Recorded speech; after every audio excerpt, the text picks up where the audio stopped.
upper quadrant, the left upper quadrant, the pelvis, and then you're going to assess the heart and then the lungs. And we'll go over through it in that order. So the first scan is the right upper quadrant scan.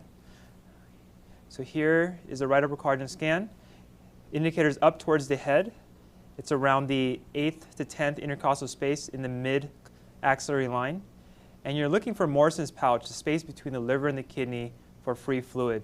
Make sure, in addition, you look towards the edge of the liver, because sometimes fluid can track there also. The next scan you're going to do is the left upper quadrant scan. So this is knuckles to the bed, looking for fluid around the spleen. And here we see the spleen. And the fluid doesn't track between the spleen and the kidney usually unless there's rupture of the splenorenal ligament. In addition to looking at fluid around the spleen, you want to look above the diaphragm, looking for any fluid in the chest. And here you see a good mirror artifact sign. There's no fluid there. That's completely normal. And remember to also do this on the right upper quadrant, looking for fluid in the right chest. The next portion is going to be the pelvic scan. Here, you're looking for free fluid above the bladder. So indicator is up towards the head.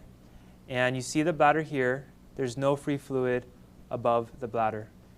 Another organ to identify is the prostate in this view. And free fluid, once again, is above the prostate and above the bladder.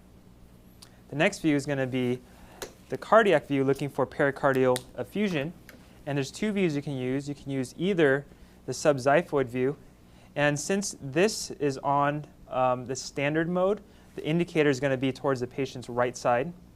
And you're going to identify the liver and sweep in and look for that heart. And here we see the heart, the 4 chambers of the heart. And when the patient takes a big breath in, brings it closer, you get a better view, that subxiphoid view, looking for pericardial effusion around the right ventricle or left ventricle, and looking for any collapse of these ventricles, signifying tamponade, specifically right ventricular diastolic collapse or right atrial systolic collapse. Another view you can use, if you can't get a good subxiphoid view, is a peritoneal long axis view. And once again, since we're in standard mode, the indicator is going to be towards the patient's left hip. So here, you're going to get peritoneal long axis view.